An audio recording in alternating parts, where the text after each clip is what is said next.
नमस्कार मेरे प्यारे दोस्तों, मैं हूं आपका होस्ट शेफ धीरज। आज इस वीडियो में हम लोग बात करने वाले हैं सिर्फ जॉब से रिलेटेड क्वेश्चंस के बारे में।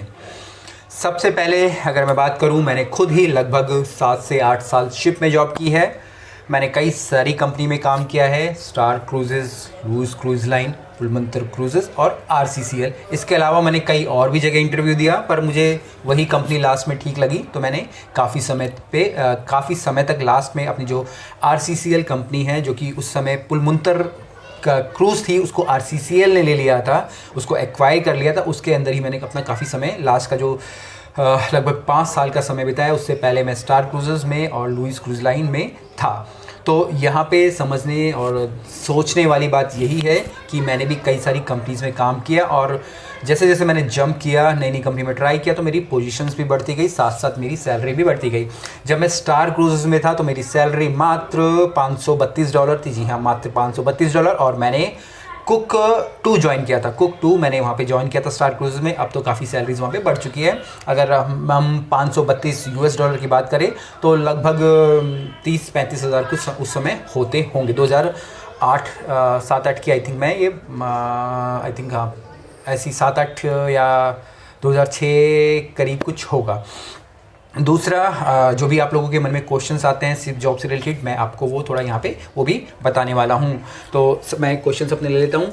सबसे पहले क्वेश्चन आता है कि क्या शिप में जॉब पाना आसान है? जी हाँ, बहुत आसान है, इतना कोई भी मुश्किल नहीं है।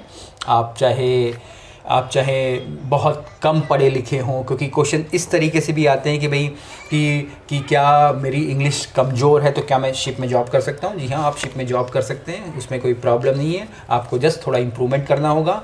और अगर आपको इंग्लिश कम भी आती है, अगर आप एग्जीक्यूटिव शेफ़ के लिए अप्लाई करना चाहते हो तो भाई फिर तो इंग्लिश आपकी एकदम फराटेदार होनी चाहिए।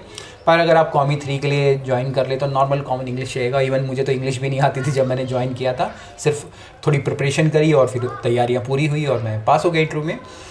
तो अभी अगर मैं क्वेश्चन को दोबारा से दोहराऊं, क्या अगर मुझे इंग्लिश कम आती है तो मैं क्या शिप में ज्वाइन कर सकता हूं, या मुझे बिल्कुल भी नहीं आती तो मैं क्या ज्वाइन कर सकता हूं? जी हाँ, आपको बिल्कुल भी नहीं आती है तो जो बेसिक प्रिपरेशन करके भी आप शिप में ज्वाइन कर सकते हैं। पर अगर आप अच्छे बड़े लेवल पे जाना चाहते हैं, चाहे सूस शेफ़ हो गया, एग्जीक्यूटिव शेफ़ हो गया, CDP होगा, तो आपको अच्छी खासी इंग्लिश आनी चाहिए। यहाँ पे आपके इंग्लिश के एग्ज़ाम्स भी होते हैं और वो डिपेंड करता है कि आप किस पोजीशन के लिए जा रहे हो। ये नहीं कि हर किसी के लिए सेम एक जैसा एग्ज़ाम हो, और उसमें जो नंबर्स आते हैं, जो भी परसेंटेज दी जाती है, वो भी डिपेंड करता है कि आप किस पोजीशन के लिए अप्लाई कर रहे हो। तो कोई मुश्किल वाली बात नहीं है। इसके बाद क्वेश्चन आता है कि मैं इंडियन कुजीन में हूँ, मैं चाइनीज़ कुजीन में हूँ। कॉन्टी कुजीन वाले तो जा ही सकते हैं। अगर मैं चाइनीज़ में हूँ, इंडियन में हूँ, थाई में हूँ या जैपनीज़ में, या मैं किसी भी डिपार्टमेंट में काम करता हूँ तो मैं क्या शिप में जा सकता हूँ? जी हाँ, आप तब भी शिप में जा सकते हैं। शिप वालों को कोई मतलब नहीं है आप इंडियन में हो, चाइनीज़ में हो, उनके वहाँ पे प्रोसेस सेट रहते हैं। पर अगर आप यहाँ पे एक इंडियन में CDP हो और आप वहाँ भी CDP के लिए जाना चाहते हो तो आपका नहीं होगा। पर अगर आप यहाँ पे CDP हो इंडिया में, या DCDP हो, वहाँ पे आप कॉमी 3 या कॉमी 2 या कॉमी 1 जाना चाहते हो तो जा सकते हो। पर जो भी आपको क्वेश्चंस पूछे जाएंगे आपको उनका आंसर देना होगा, और क्वेश्चंस वही होते हैं जो कि हमें होटल मैनेजमेंट के में सिखाए जाते हैं।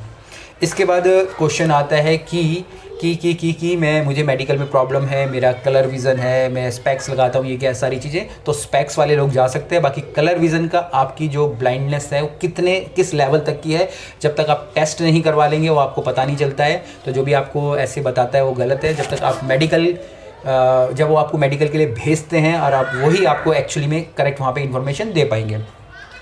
इसके अलावा पूछा जाता है कि अगर मेरी एज 35-36 साल हो गई है या मेरी एज सिर्फ 18 साल है तो क्या मैं जा सकता हूँ? जी हाँ, अगर आपकी एज 18 साल है, मिनिमम आपकी एज 18 साल होनी चाहिए, उसके बाद ही आप शिप में जा सकते हैं।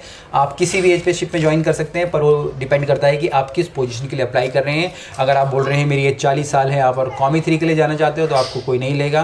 पर अगर आपकी एज 40 साल है और आप सूस शेफ़ के लिए जाना चाहते हो तो, और आपके पास एक्सपीरियंस भी है, सब कुछ है, तो आपको कोई भी हायर कर लेगा। एक क्वेश्चन और आता है कि क्या मैं डिग्री या डिप्लोमा करने के बाद सीधा मैं जॉब में जा सकता हूँ, सीधा मैं शिप में अप्लाई कर सकता हूँ? जी हाँ, अगर आपने डिग्री या डिप्लोमा करा है तो आप सीधा उसके बाद अप्लाई कर सकते हैं। अगर एप्लीकेशन के बाद अगर आप चीज़ें क्लियर कर पाते हैं, इंटरव्यू की तैयारी आपने कर रखी है अच्छी से, तो आप डायरेक्ट ज्वाइन भी कर सकते हैं। ऐसा कुछ नहीं कि आपको एक्सपीरियंस लेना होगा, पर आपको मैं यही सलाह दूंगा कुछ समय इंडिया में रह के एक्सपीरियंस लीजिए, उसके बाद अप्लाई किए। हो सकता है कि आप डायरेक्ट अप्लाई कर रहे हो तो आपको बहुत ही नीचे यूटिलिटी की पोजीशन दे दे, या कॉमी 3 की पोजीशन दे दे, या ट्रेनिंग कुक की पोजीशन दे दे, जिनकी सैलरी बहुत ही ज़्यादा कम होती है। वहीं अगर आप 1 साल इंडिया में रुक जाएँ और कुछ एक्सपीरियंस गेन कर ले तो हो सकता है आपको डायरेक्ट कॉमी 3 या कॉमी 2 मिल जाए, जिससे कि आपकी सैलरी बहुत ज़्यादा बढ़ जाएगी, 70-80 हज़ार रुपये महीने के मिलने लग जाएंगे। उससे पहले आपको सिर्फ 30-40 हज़ार रुपये मिलेंगे, तो बेटर है कि 1 साल रुक के थोड़ा इंतज़ार करके जाएं। और सबसे लास्ट में क्वेश्चन आता है कि अगर मुझे जाना है तो मैं क्या करूं? अगर आपको जाना है तो आपको तैयारी करनी होगी अपने इंग्लिश की, अपने कलनरी के क्वेश्चंस की, प्रॉपर आपको गाइडेंस चाहिए होगी, और इसके लिए मैं आपकी हेल्प कर सकता हूं। मैं यहाँ पे स्क्रीन पे लगा दूंगा, मेरी एक बुकलेट है शिप जॉब इंटरव्यूज़ की, जो कि स्पेशली शेफ़ लोगों के लिए मैंने बनाई है। बाकी लोग भी इसका फ़ायदा ले सकते हैं, इसे आप ले सकते हैं। मेरे व्हाट्सअप का नंबर नीचे मिल जाएगा, वहाँ पे आप कांटेक्ट कर लीजिएगा। इसके अलावा मेरी वेबसाइट भी है, बनने वाली है, या आप वहाँ पे भी जाके ये चीज़ें ले सकते हैं। इसमें आपको पूरी इन्फॉर्मेशन मिल जाएगी, आपको किस प्रकार से शिप जॉब के लिए प्रिपरेशन करना है। इवन जो C1D वीज़ाज़ होते हैं उसमें जो क्वेश्चंस पूछे जाते हैं उसको वो भी आपको वहाँ पे पता चल जाएंगे, उनके आंसर्स भी आपको पता चल जाएंगे, क्योंकि वो भी डिफ़िकल्ट होता है। मैं एक समय पे C1D वीज़ा में फ़ेल हो चुका हूँ, ठीक है जी, क्योंकि मुझे पता ही नहीं था C1D वीज़ा में क्या क्वेश्चन पूछते। तो आप एडवांस में ये सारी चीज़ें जान सकते हैं। इवन आप फूड सेफ्टी से रिलेटेड क्वेश्चंस भी आपको यहाँ मिल जाएंगे, तो ये आप ले सकते हैं और अपनी शिप के जॉब के लिए तैयारी कर सकते हैं। कुछ भी क्वेश्चंस हो, कमेंट्स हो इसके अलावा, तो आप मुझे लिख के भेज सकते हैं। फिर मिलेंगे एक नए वीडियो में, तब तक के लिए जय हिंद।